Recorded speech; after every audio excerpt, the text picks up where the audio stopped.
Hello, welcome back.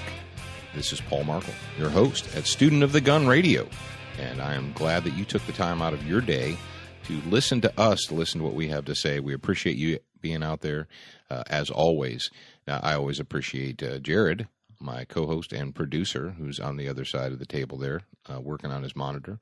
He's got his official radio show producer headphones on. He's looking very serious, and he's ready to go as well. Now, folks, we are loaded for bear this week, as always. Now, that's an excellent phrase that people throw that around all the time, even non-gun people, even non-hunting people. They throw the phrase around, loaded for bear. Now, 50 years ago, people understood what that meant. It meant if you're out looking for bear or in bear country, you better be serious. You better have some serious hardware with you. Apparently, people don't understand that today. I thought you meant naked or something. No, not BARE. You, yeah, really? I'm just kidding. Yeah. Don't think I'm that stupid. I'm not a liberal. Oh.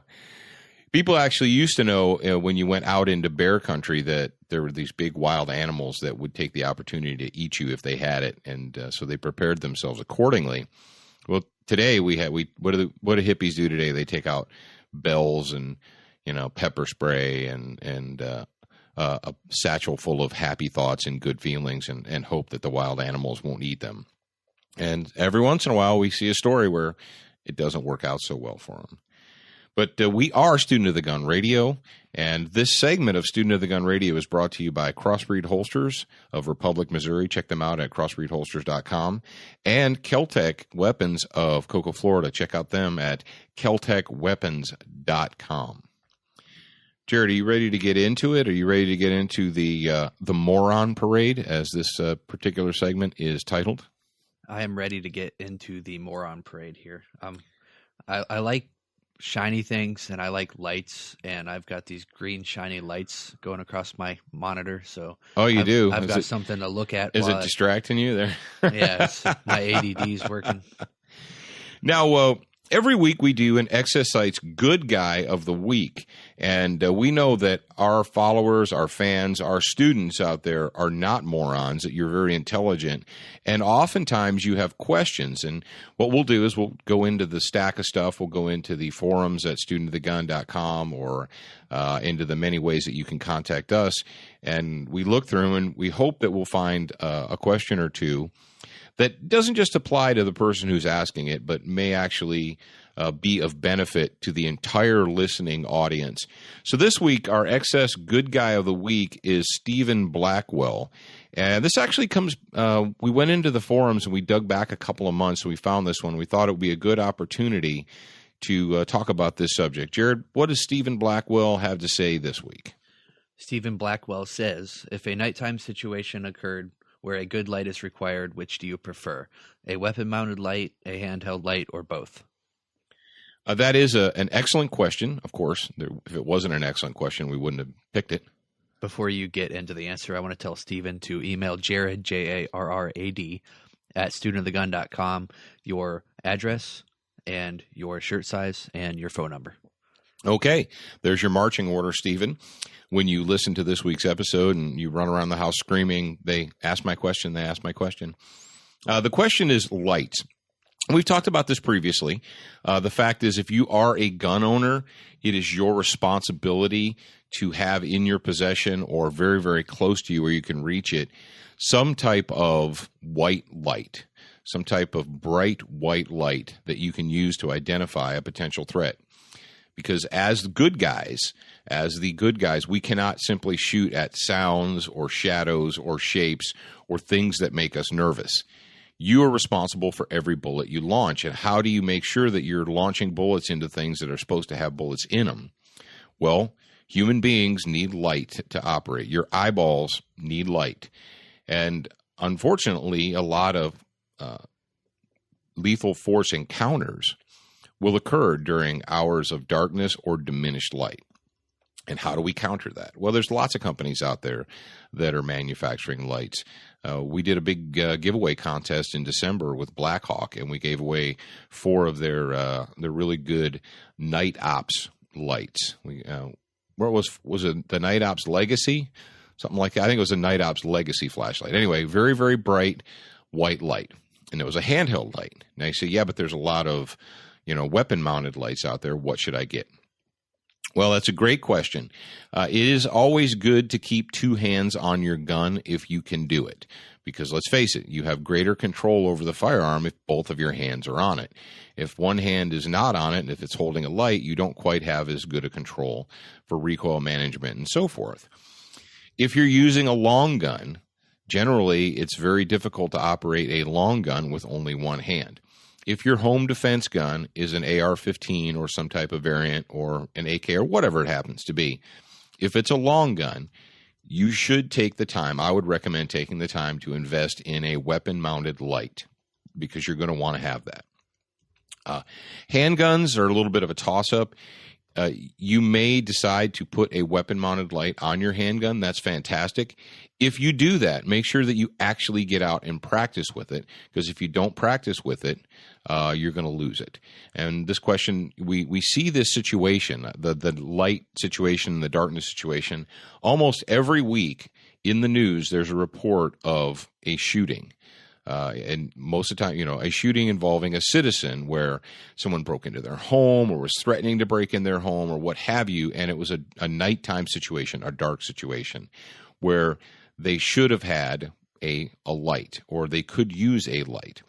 Now, keep in mind, when you attach a light to a gun, it's not a flashlight that happens to have a gun attached to it.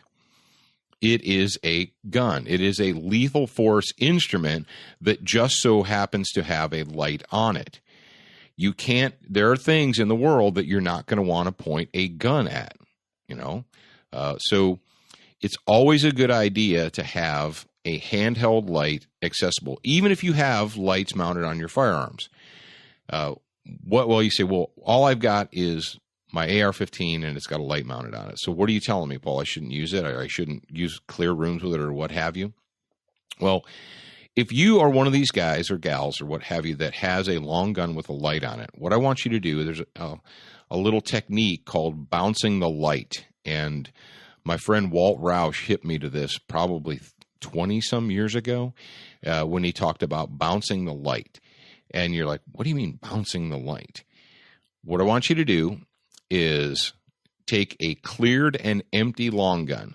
Note that I said cleared and empty long gun. No ammunition in it. Whatever gun it is that you think you're going to use for home defense. And then at night, if you have other people in your house, let them know what you're doing. Don't surprise them by walking into the living room with a rifle in your hand, But turn the lights off and go throughout your house, wherever it is you live, apartment house, mansion, whatever, and practice lighting up the room using the light. But what you can do is, especially if you're inside a normal house with lightly painted walls, if your walls are white, beige, lemon, whatever, hit them with a bright white. If you use a 100 to 200 LED light, hit the wall with the light. I guarantee you, it will light up the entire room. Try it sometime. You'll be like, whoa, man, he knew. So what you can legitimately do is, if you have shiny tile floors or what have you, you can bounce the light up off of the floors. You can bounce it off of the ceiling. You can bounce it off of the walls. So you can legitimately check an area without necessarily muzzling someone that shouldn't be muzzled. Or if you don't know. There are often situations, that we encounter where you're thinking, hey, there's a bad guy, and it turns out, well, it's not the bad guy. It's my teenage son who was supposed to be in at midnight but was trying to sneak in at 2:30 a.m., that kind of a situation. Or it was my wife or husband who is normally at home and in bed by now, but they had to work late and they didn't want to bother me, so they let me go to sleep. Now I wake up, it's, 2 o'clock in the morning, 1 o'clock in the morning, and someone's walking into the house. You cannot call the bullets back. You can't say, oops, my bad, let me pull the bullet back. You have to know what it is you're shooting at. You mean that you can't just shoot through the door like we were told? Like Joe Biden says, if you get scared, just point the gun at the door and shoot. Not unless you want to go to prison. Now, if going to prison is on your list of things to do, then feel free to follow the advice of the Vice President of the United States. If you'd like to keep yourself out of prison, I would recommend that you don't take advice from people like that. Just saying, do what you want. You're an adult. Do what you want to do. So and now handheld lights. Yes, handheld lights are fantastic for utility. You can carry them anywhere on your body. And after the shooting is over with, you might need some light still. So what are you going to do? What are you going to use your light for? I would recommend that you should have at least one good handheld light. And if you're going to use a long gun, there should be a light mounted to that long gun. So we've had a question about where to mount your light on your long gun. Say if you've got it mounted on the left rail and you have to go around a corner to the left, is that a problem? Should they mount it under the gun or? Well, yeah, and people really get wrapped up around the axle about, where you should put the light. Left side, right side, on the top, on the bottom, what have you. Do they make lights that are low enough that you can put on top that don't block your view? There actually are. There are some mounting systems where you can put it. Actually, if you have an AR-15 with the standard A2 front sight housing, there are certain mounts and brackets out there that you can mount the light to the A2 front sight housing. Those work really well. When people start getting really wrapped around the axle about left, right, so forth, quite often I find that they're looking for First of all, step number 1, put a light on the gun. Step number 2, make sure that you're able to operate that light with your offhand, whether it's your left hand or your right hand, depending on which side of your body you shoot from. Now, what do? We've been working with that Inforce light. We did a little article on studentofthegun.com here recently where we talked about the Inforce, INFORCE light. I picked up one from the Brownells catalog. And it has a pressure pad in the back. It's relatively small. It fits on the front of a gun. You put it on a Picatinny rail, and it works really, really well. We've been very impressed by those. So don't worry so much about where it's placed. I know you guys are like, if you're like super SWAT team operator guys and you like splitting hairs, rock on. But priority number 1 is get a light on your gun. Priority number 2 is make sure that the light works and that you know how to operate it. And then once you pass those, if you're really bunged up about where it is, then you might want to, put it left or right. The problem is you're always going to be wrong at one point in time. If you put it on the right side, then you're going to be, or let's say you put it underneath and then you go prone or what have you. There's not a perfect answer for that, but the most important thing is that you have some type of a light for when things go bump in the dark. What was that? When we were at SHOT Show, we went to the Palazzo Suite. What was that? Oh, O-Light. O-Light. They've got a new light coming out in the near future. That's pretty cool. We haven't got it to. Yeah, we got to see some. I guess they were beta test models from a company called big letter O Light, and they're LED lights. They make a handheld light. And they make a couple of handheld lights, and then they have a new weapon-mounted light that looks to be pretty slick. We're hoping that we're going to get a sample of that pretty soon. I can tell you what is really super slick. What are those ones they have these little tiny lights? It takes one single LED battery, a 123 lithium. It's only about maybe 2.5 inches high, not even 3 inches high. But what's super slick about this light is they put a magnet attachment in the bottom of it, and it has different brightness settings. So if you're just working on something, if you're doing administrative chores, a lot of people buy these super cool Ninja freaking tactical lights that weigh like 8 ounces, and take 3 batteries. But most of the time you're not being tactical. Most of the time it's just trying to find stuff in the dark. Or even working on a car, magnetic, that would work really well. Yeah, working on a car, what have you. Really slick. It has a magnetic end, and when I got it, I was like, why has nobody else thought about this? Why has nobody else thought about a light that you can just, stick to a car hood or something like that? It was a pretty slick little deal from O-Light. So that's Stephen, there's your light question. We hope that worked for you. And what are we going to talk about next year? We're going to talk about a little, do some firearms talk. Yeah, let's talk about some gun stuff here. Okay. A couple of days ago, Jared and I hit the range. And one of the reasons we wanted to hit the range was because I had a as you guys know, we're friends with the guys at Century Arms. Century Arms is doing a lot of really cool things here, and one of the big things that they're doing is they're 100% made in the USA AKs. If you don't know yet, you should know. But Century Arms is making made in the USA AKs with machined receivers, really slick, well-built guns. And one of the things that one of the items that we encountered at SHOT Show was their new C39 micro pistol. And it is an AK pistol that is smaller than a normal AK pistol. And it came with a usable muzzle brake on it, but the first time we took it out to the range, we found that it was kind of like a flamethrower. Every time you press the trigger, there was a huge orange flash in front of you, and you say, "Well, that's fun." Yeah, but one of my guns, I like them to not make so much light, or I like them to be a little bit more tame in that regard. So I happened to just be online, and I accidentally came across a new product from Midwest Industries, and it's simply called the AK-47 Flash Hider / Impact Device. And I ordered one. I put it on the micro pistol, and we took it out just a couple of days ago to the range and used it. Jared shot it. I shot the gun, and I wasn't really sure. I wanted to be sure that what I was seeing was what I was seeing. So I took a cell phone video of him shooting the gun, and let me tell you what, that little inexpensive device completely tamed the dragon's breath, that huge, the flame that was coming out of that gun. Oh, and you say, well, how do you know? Well, how do you know? We compared one to the other, but it was, and what was really neat is shooting the video from the side. But even though it's a small gun, or a relatively small gun, the muzzle rise was very, very tame.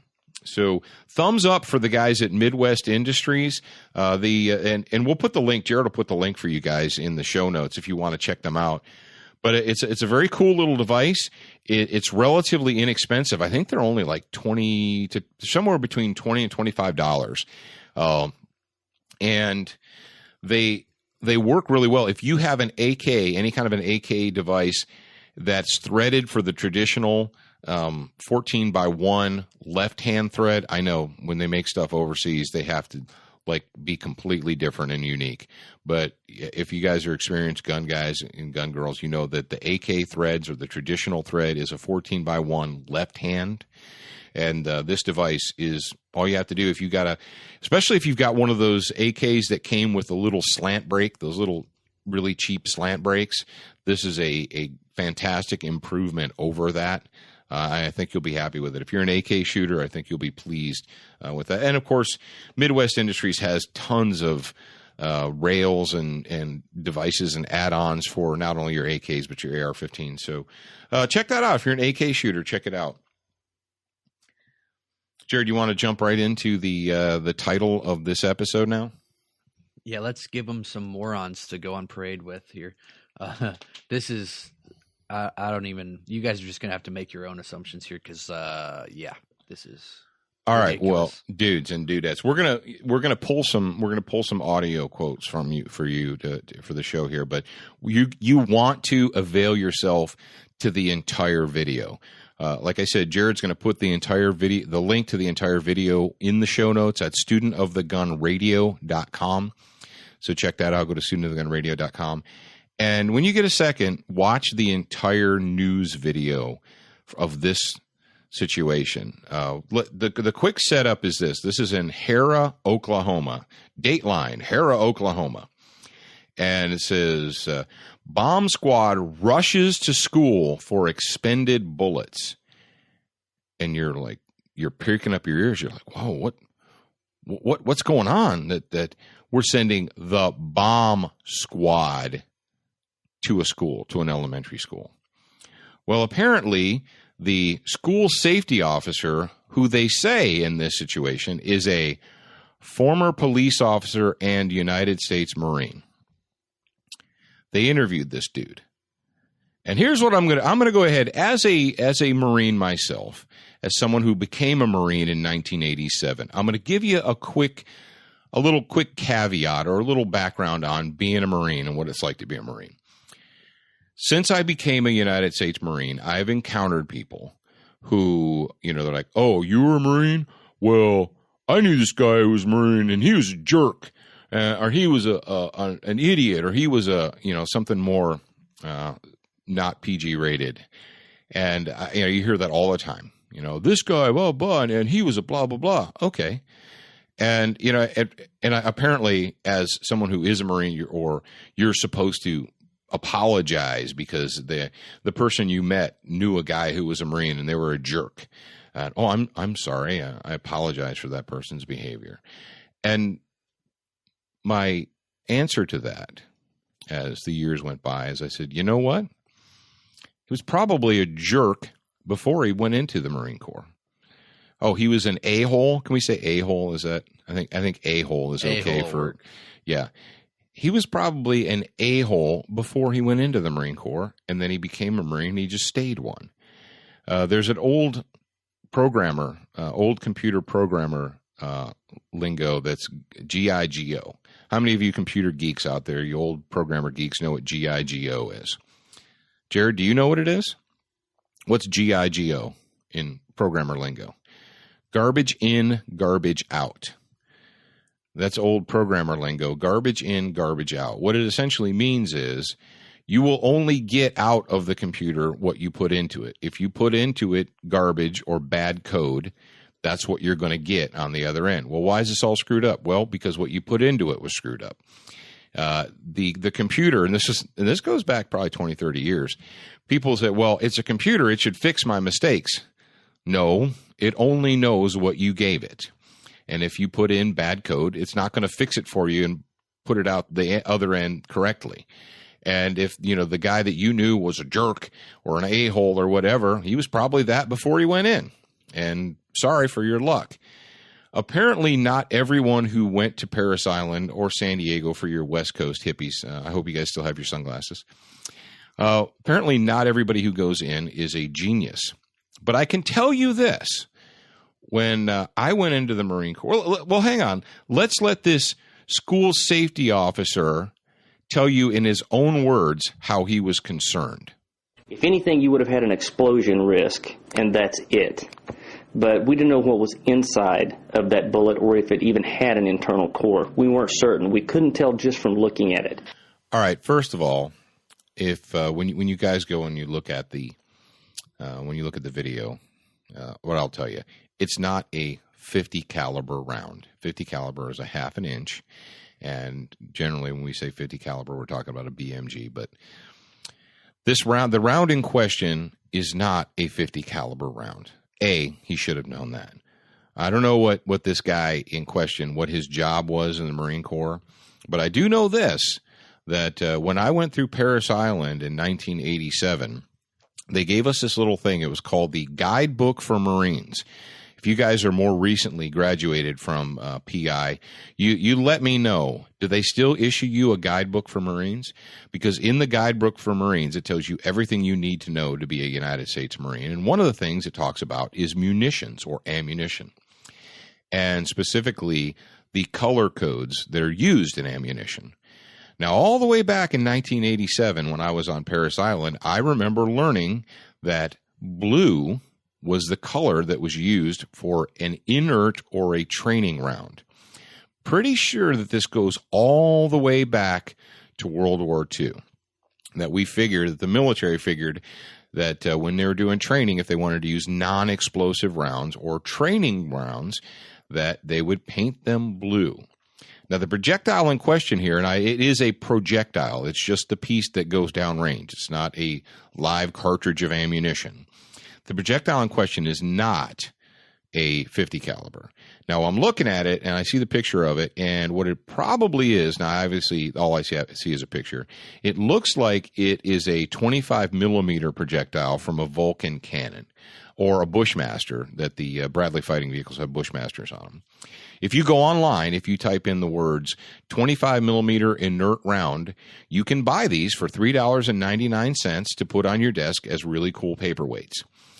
They have no explosives in them. They are simply metal that is painted blue. So number one, the safety officer in question should have known just by looking at it immediately that No, it is not an explosive device. And when they paint them blue like that, Sparky, that means they're not explosive devices. I don't know when and where this guy was in the Marine Corps or what he did, but I know that even recruits that go on to become mechanics or cooks or what have you learn that blue is an indicator for inert or non-live ordnance or a training round or whatever you want to call it. So that's number one. Number two, he calls the bomb squad. Seriously? Seriously, we're calling the bomb squad? Come on, folks. Come on. Well, then we have to, and everyone, of course, in the story has the two talking heads in the newsroom have the super serious faces on. They feign that super serious concern, because the world could have ended. And fortunately, if it were not for the actions of this school safety officer, he stopped the world from coming to an end. Well, we get a little reporterette chick out there. And the reporterette chick decides that she's going to go to the local gun shop. So the reporterette chick goes to the local gun shop to investigate just what these 50 caliber rounds are all about. So thinking that they're probably going to get some free press, the dudes at the local gun shop hand her a round of 50 BMG, and then they let her take pictures of, I'm not sure, it's a bolt action. I don't know if it's a Steyr. It might be or an Armalite for that long. It's either an Armalite or a Steyr bolt action 50 cal, and she's really scared because you can shoot someone a mile away with it. Yeah, she could, like her or anybody. Well, she said you can, and I don't really think that she understands the amount of skill that is required. That'd be like saying that you can fly a plane or you can fly a plane. You can fly that plane. No, yeah. And she says that basically, yes, the projectile will travel a mile. But if you look at the warning labels on pretty much any box of centerfire rifle ammunition that says beware, blah, blah, blah, can travel. Yeah, the projectile can travel that far. We really don't think that the average Joe could get behind a bolt action 50 cal and shoot someone at a mile. Just saying.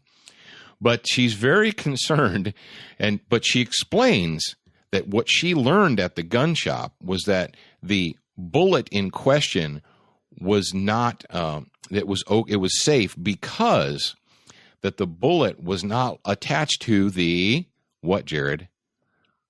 The gunpowder chamber. That's right. She explains to all you neophytes out in the audience who don't understand guns, as she holds the 50 caliber, the 50 BMG cartridge in her hand, that the bullet was not attached to the gunpowder chamber.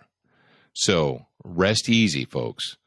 The bullet was not attached to the gunpowder chamber, so it wasn't as big of a concern as we originally thought. Well, I guess if you go by literal definition here, it could be a gunpowder chamber. That's right. It's the gunpowder chamber. So it's the chamber where the gunpowder goes. But now that doesn't mean they shouldn't still be concerned. We're still concerned about this, but just not as concerned. Well, then the last little piece of audio we get, and I don't remember, we posted the story right when it came out on studentofthegun.com on our Facebook page, just because we like to share stuff like this with you. And should we say what one of our students wrote in about their cousins that live in Hera, Oklahoma? Well, we do know that Hera, Oklahoma has some very intelligent, fine folks. I think they might have. I bet you know what they have. I bet you in Hera they have a lot of alien abductions. What do you think?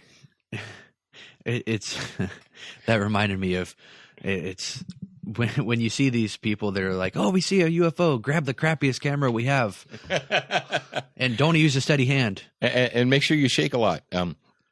Yeah. So we've got morons, imbeciles, and oxygen thieves on parade here in Hera, Oklahoma. We have people that should know better. First of all, should know that it is an inert piece of metal and it does not present an explosive hazard. We got somebody that.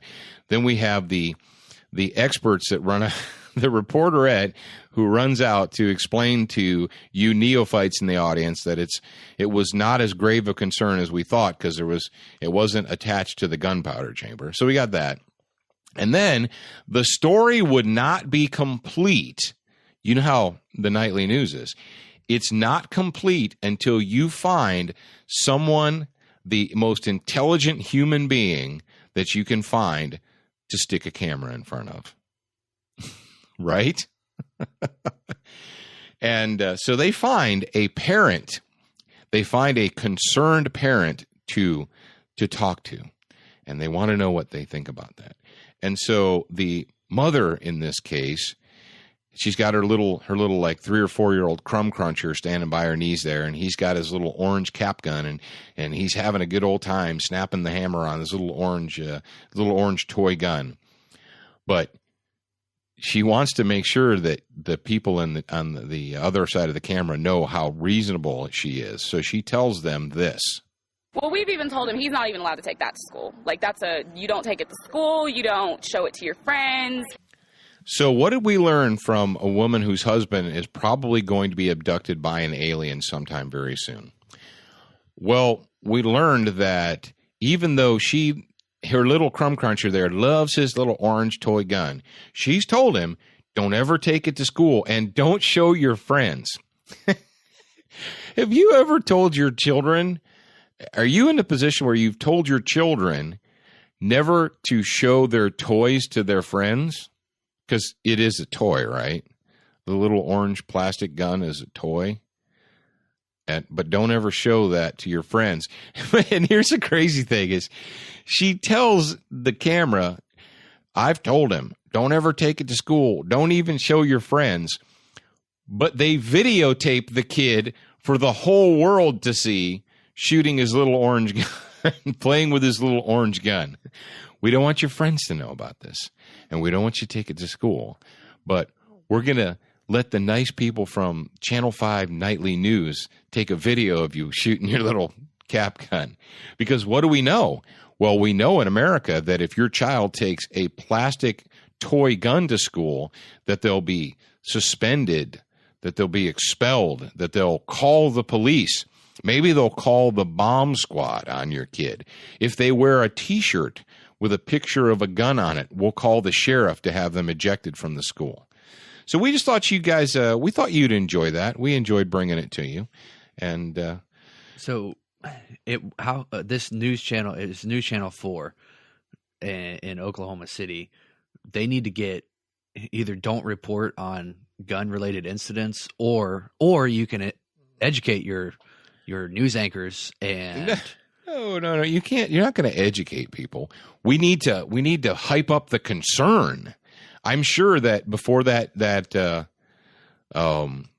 episode of the news aired, that all night, during The Simpsons or whatever, they were putting little 30-second blurbs. Coming up tonight on Channel 10 News, why was a bomb squad called to a local school?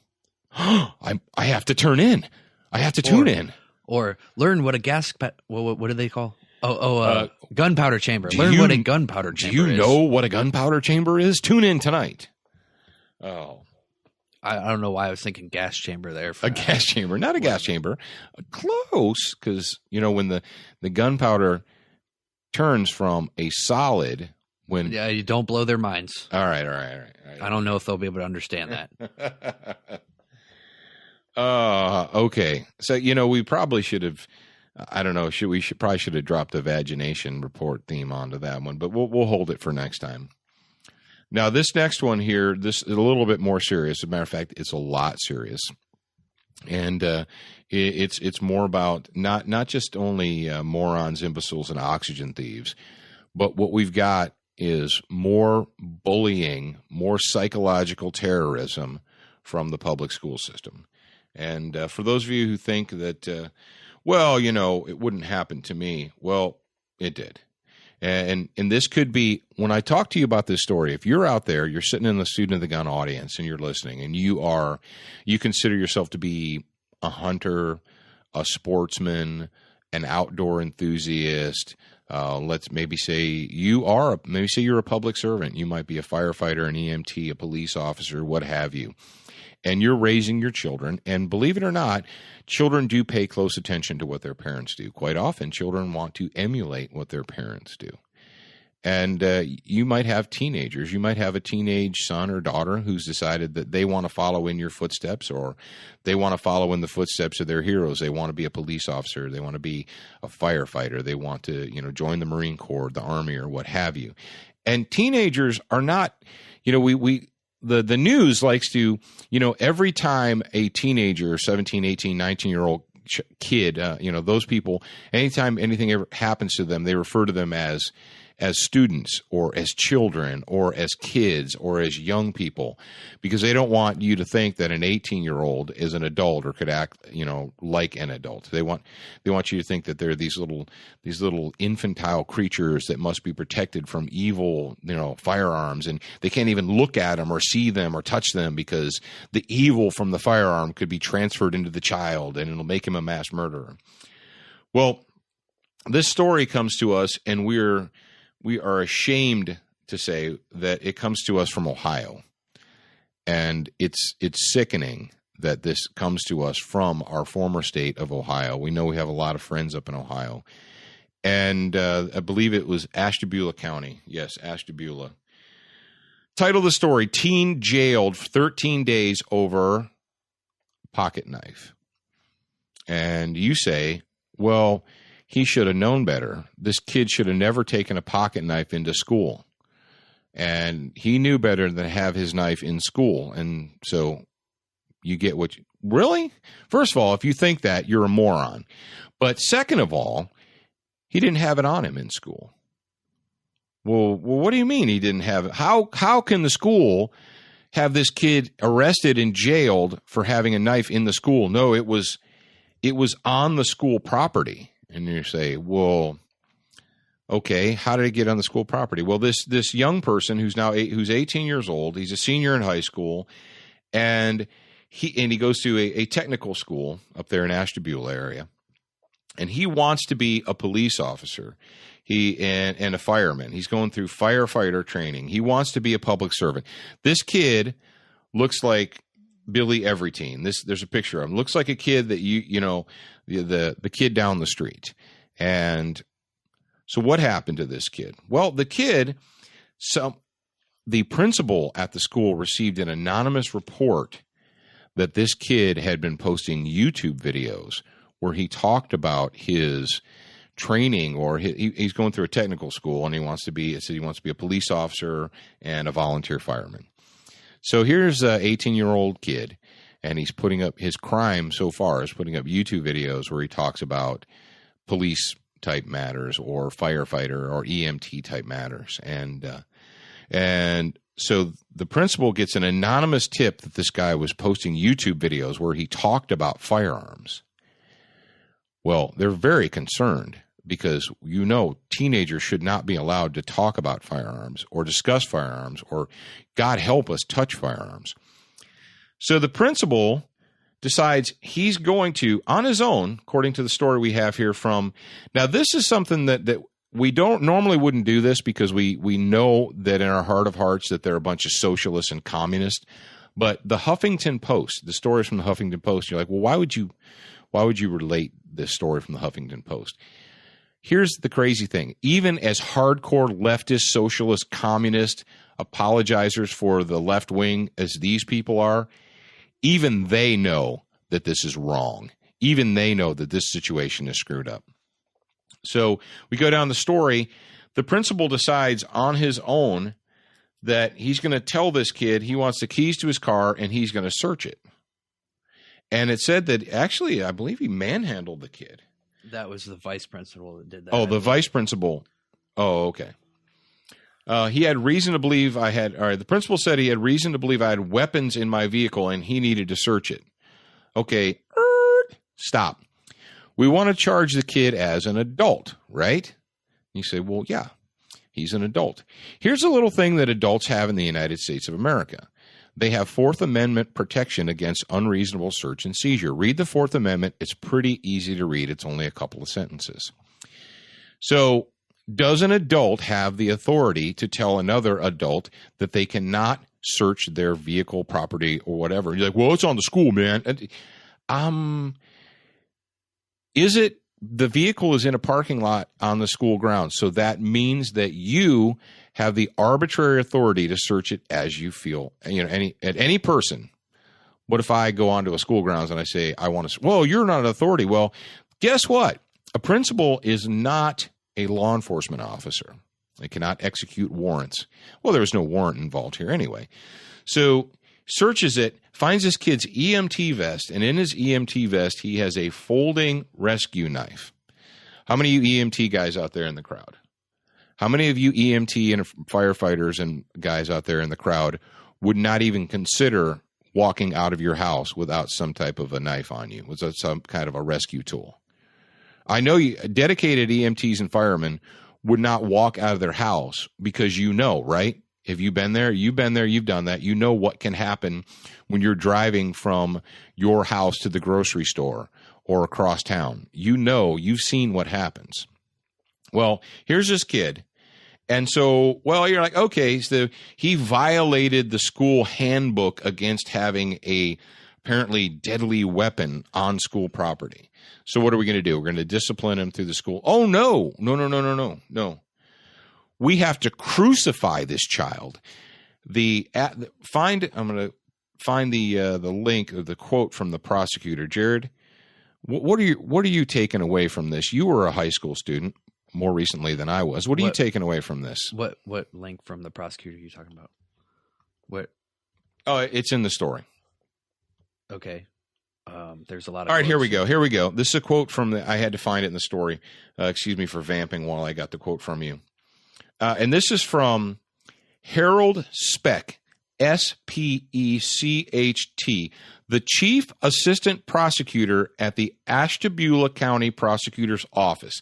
And this is what he told the Huffington Post, and I quote, "We charge people," and that's in brackets, "with everything that we feel they are guilty of. And in this case, he is guilty of a felony." They're going to charge this kid who's 18 years old, a high school senior. His crime is having a folding rescue pocket knife in his EMT vest locked in his vehicle on school property. And so this, what did we say? What have we said before on Student of the Gun Radio? If you ever have to use your gun, if you ever have to use a firearm to defend your life, don't expect the prosecutors to clap you on the back and tell you what a hero and a good guy you are.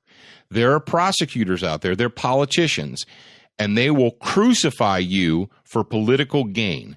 They will bury you under the courthouse if they think that it'll give them a couple of extra points in the polls. We've seen it time and time and time again. These politicians, these prosecutor politicians, they will take, a person who, if you are of the wrong skin tone and you shoot someone who is of an opposite skin tone, they will persecute you and they will bury you. They'll destroy your life. Just like that chick down there in Florida tried to destroy George Zimmerman's life because he didn't have an identical skin tone to the person he used a gun against. Well, she failed. Now she's going to persecute somebody else. This guy in Ashtabula, and we went ahead and went to his, he actually has a Harold Specht website. HaroldSpecht2014.com is where you can find it because he's a politician. This brings me up to another really, really sad, and this makes me almost ashamed that I became a United States Marine. This piece of human debris, and I'm sorry, Harold, but if you think an 18-year-old aspiring EMT whose crime was having a pocket knife in his car, that he's guilty of a felony. And let me tell you what, folks, having been a police officer and worked with it, a prosecutor has the authority granted to them by the state to either prosecute or not prosecute any case they so choose. They do not, as a police officer, if you arrest someone, you take the charges to the prosecutor. If he doesn't think it's a good case, he can refuse it. You understand that? because I know you apologists out there, all you reasonable people, you're out there right now and you're formulating excuses for this piece of human filth and debris who happens to be called Harold Speck. You're formulating excuses. Well, he has to do his job, Paul. He has to do his job. Really? If you're honest with yourself, and if you knew anybody who was a prosecutor, if you've ever been involved in the system, you'll know that there are a lot of times that prosecutors don't prosecute because they don't think they have a strong enough case. They don't have to take every case that's brought before them. But what have we got here? I'm on Harold Speck's, elect Harold Speck's. I'm on his freaking website right here, and it says he fought for you. He fought for his country. Now let him fight for you. Harold Speck, it says here, was a United States Marine. And Harold Speck thinks the best way to protect the people of Ashtabula County from potential criminals is to take what I'm assuming is probably a really good student here. I don't know what this kid's grade point average is, but I can tell you that his career goal is to be a public servant. And so what is Harold Speck going to do? He's going to crucify this kid. Remove all possibilities of him being a public servant. I was looking down here at the bottom of this douche. This guy can be a douche nozzle. At the bottom of the douche nozzles page, and it says integrity, justice, and principles. Those are three of his main little qualities that he says he has. Integrity? Yeah. Integrity. So you're telling me, Harold, that integrity is to take an 18-year-old high school student whose crime is possessing a folding pocket knife in his car on school grounds and charging him with a Class 5 felony, thereby destroying his potential future. Because, folks, if you're convicted of a felony, you cannot join the military. If you're convicted of a felony, you cannot become a police officer. And I don't know about EMTs and firefighters. So a kid at age 18 is going to be branded with the Scarlet A. Read a book once in a while. He's going to be branded because why? Because Harold Speck wants to put another notch in his belt? Because he wants to use this? What possible good comes out of destroying an 18-year-old kid's life? What possible good? Hey, I know there's people up in Ohio listening. I know you're up there. Riddle me this, Batman. What good does it do the citizens of Ashtabula County to put this kid under the jail, to prosecute him? And you're like, well, just because he's charged doesn't mean that, he'll be convicted. You know what? You're absolutely right. And we hope that this kid's parents have a good attorney, that we hope they have a good attorney, and they don't try and plea him out. But let's just say, on hope of all hopes, let's say that this goes to trial, that they have a good attorney, and I would sue for, or I would petition for, or dismissal for summary judgment on this and try and get it dismissed just on the face of it. But let's say that eventually it turns out that a year from now that the charges are dismissed or he's found to be not guilty. Folks, it doesn't matter.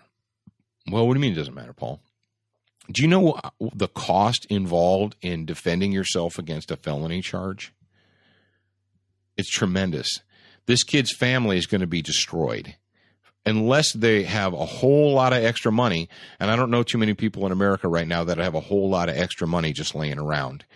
Unless they have a whole lot of extra money laying around to pay attorney's fees, because you're looking at, I would say, in the $50,000 to $100,000 range, maybe even more, to defend this kid, to try and keep him from getting convicted. And what happens if your family doesn't have a whole lot of money? What if you don't have $50,000, $100,000, $200,000 to defend yourself against the persecution of the state, against the persecution of douche nozzles like Harold Speck? What if you can't afford it? Well, what happens is this. They get a freaking public defender. The public defender comes in and he works a deal, and they get this kid to plead guilty to several other charges, or they just take him to trial and they convict him, throw him in jail, what have you, destroy the kid's life. Folks, we've got public school terrorism here. We've got a prosecutor who's going to try and score some points by destroying a kid's life. Ohio shame on you. Ashtabula County, shame on you. If you're up there and you see this and you're, this is really a shame. That shouldn't happen. Yeah, it shouldn't happen. But why is it happening? And Mr. Harold Speck, who apparently his website is called what? Elect Harold Speck 2014. What does that mean, Jared? Have the 2014 elections been held yet? No. So Mr. Speck thinks apparently that by destroying this child's life, that's going to put him in the good graces of the voters, and that's going to ensure that he gets reelected in November 2014. So the moral of the story is: do not attend the Ashtabula County Technical and Career Campus. That's one moral of the story. Well, another moral of the story is what are we teaching our kids? What are we teaching? What are we doing to teenagers? Are we teaching them that you better be a good little slave? You better disarm yourself and be a good little slave, because if you're not, we'll bury you, we'll destroy you. Is the moral of the story that and you're when you saw this, you're probably like, oh, he's in trouble. He had his shotgun, he had his hunting rifle. No, he had a folding pocket knife. Is this England? Do we need to bend that knife and get a life? Are you kidding me here, folks? So what would have happened if this kid was driving down the road and he needed to he saw a wreck, an overturned car, and he needed to get in his vest and take his knife out? No. He shouldn't be allowed. He's not a professional. He's not a member of the state. He should get on his phone and call 911 and be a good witness and watch these people die while he's and waiting watch for them 911. die. That's what good little witnesses do. Good little slaves and peasants. You can't be trusted. You peasants can't be trusted to save your own lives. No. We can't allow that. Until you're granted the authority of the state to save someone's life, you cannot do it. Don't you know that? All right, let's move on to the next story here. It's West Virginia gun bill heads to Governor Tomlin's desk. Okay, moving right along. This came to us from a writer, one of our Student of the Gun fans, and they said, hey, good things are going on up here in West Virginia. And according to the story, West Virginia gun bill heads to Governor Tomlin's desk, and essentially the lawmakers have passed a bill letting people with concealed carry permits bring guns to city-owned recreational facilities, including swimming pools and after-school centers, and so forth. And the here's what we get from that. Good, and actually, it said that according to the NRA's ILA, Institute for Legislative Action, that there are several pro-gun, pro-Second Amendment bills going to the governor's desk in West Virginia.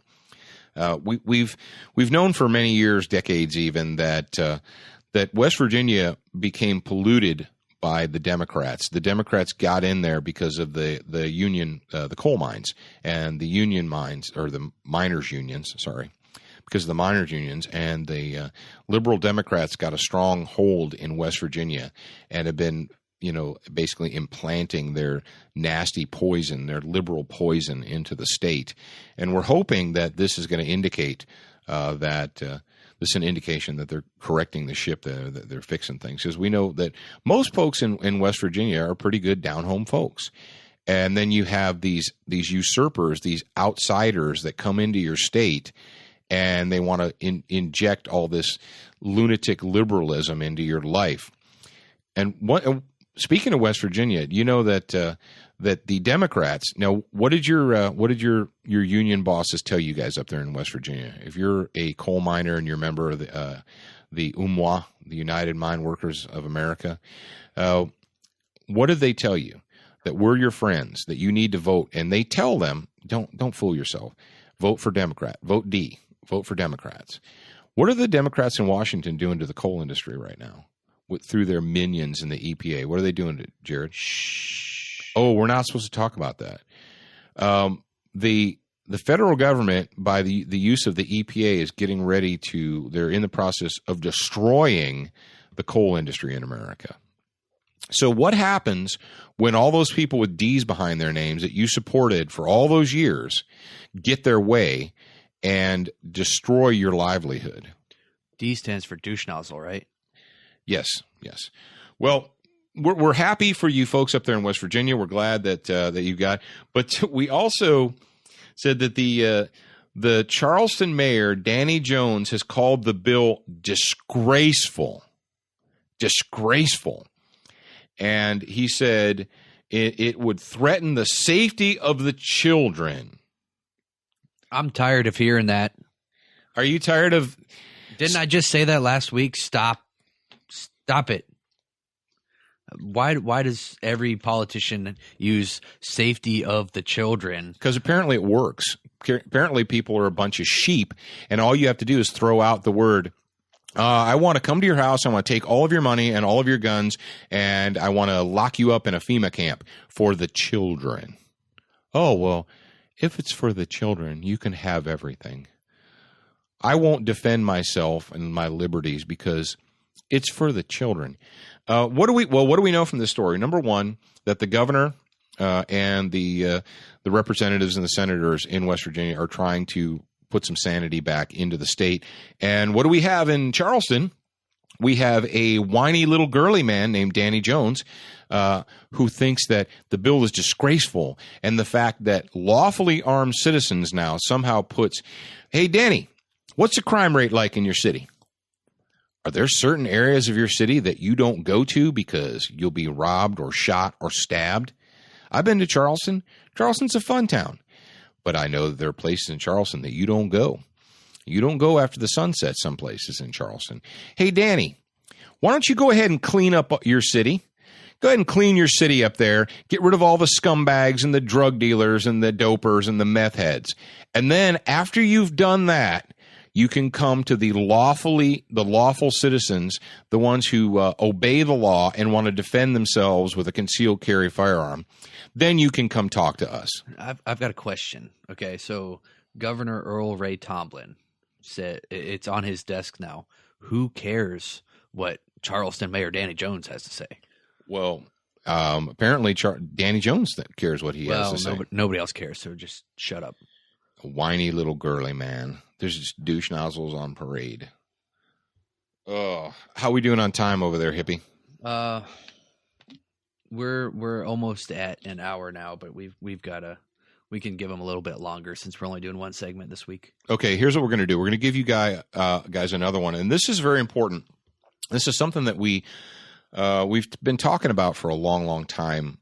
About, people say, well, if I use, this has come up many times. If I use my gun and the bad guy's gun was empty, am I wrong?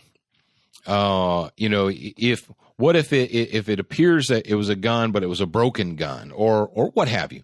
What if we find out afterwards that I wasn't in fear of death or serious bodily harm? What happens to me then? And we've told you that what happens to you is not based upon what we learned through the investigation later on. What you have to base the only thing you can as a citizen, as a human, the only thing you can base your actions upon is what you knew at that moment in time. We've been saying this, preaching it for a long time here. And this next story falls right, and this is the reason we wanted to talk about it. It falls right in line with that.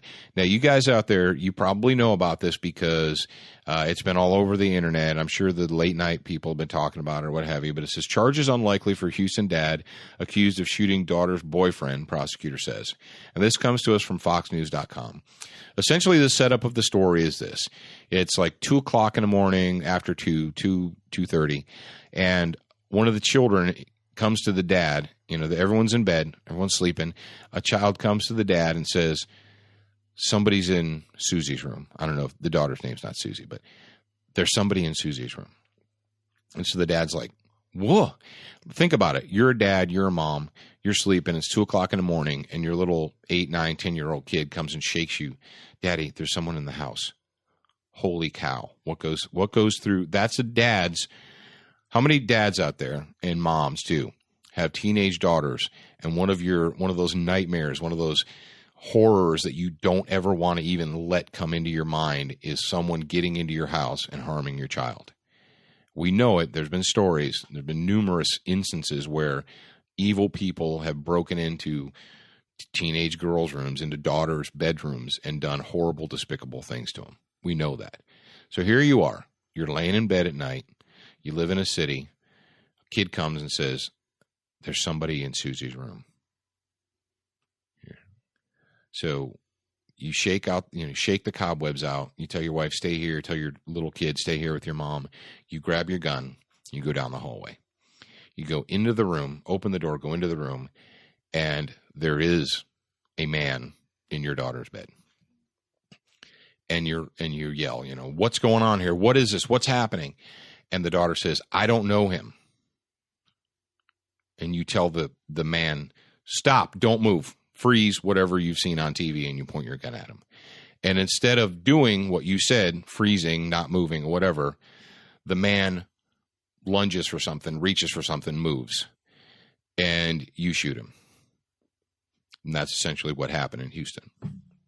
Well, in the aftermath, what it turns out to be is that this was a boyfriend and that the daughter had snuck him into her bedroom. And now everyone's upset, reasonably so. You're like, oh man, this he's done. He's toast. He's going to jail. Well, as the story is played out, they went and they found that Fox News talked to. They said it's going to go to grand jury, but the prosecutor, Warren Diepraam, Diepraam, said it is unlikely that the father will be charged. And this is the quote that we really want to talk about right here. It says, what was going on in the person's mind at the time of the shooting, and then brackets, not what they found out after the fact, is key, said Diepraam. He says they're looking at what he was thinking when he made the decision to shoot, not what they found out afterwards. And this is actually, we weren't going to talk about it initially because there's been a lot of snide comments and everybody who's a father has a teenage daughter is the whole, cleaning my shotgun on the porch kind of a thing. It's almost become, not a joke, but what word am I searching for here, Jared? It's okay. The audience has already answered it for me. But everyone's talking about this. And if it wasn't a dad shoots boyfriend story, people wouldn't be talking about it so much. But it's one of those cliches. That's what I was searching for. These cliche type stories. And we weren't going to talk about it until I got into the story and I read it. And I got that quote from the prosecutor. And we're actually very, very proud of this man for saying what we already knew, but actually voicing it. Because what do we know about prosecutors? Most of them are politicians. And apparently, if they're up in Ashtabula, Ohio, they'll do anything to basically win your votes or to try and score some political points. But the situation is this. If you have to use a firearm in defense of your own life, your family, or what have you, you can only be lawfully. Now, will they try and paint you in a different light? Abso-freaking-lutely. Are there villains out there? Are there prosecuting attorneys out there that will throw out everything you've done since birth as to try and make it evidence that you were an evil person just looking to commit murder? People that, like prosecutors that will try to destroy an 18-year-old's life over a pocket knife. Yeah, they're out there. Yes. And that doesn't, just because it's like the whole being sued thing. Folks will say, well, I don't want to do this because I'll be sued, or I don't want to do that because I'll be sued. Folks, here's the reality of it. In America today, you can be sued for anything. It's just like being arrested. Just because you're arrested doesn't mean you'll be convicted. Just because you're sued doesn't mean you'll lose. But the fact of the matter is, when it comes down to it, you need to understand that you can and will be judged by the facts at the time. What did you know at the time of the incident? And, what you had for breakfast, where you went to high school, all that stuff is immaterial unless they're trying to prove premeditated murder. Unless they're trying to prove that this father knew that the kid was going to be there and that staged the whole thing and, all that kind of stuff.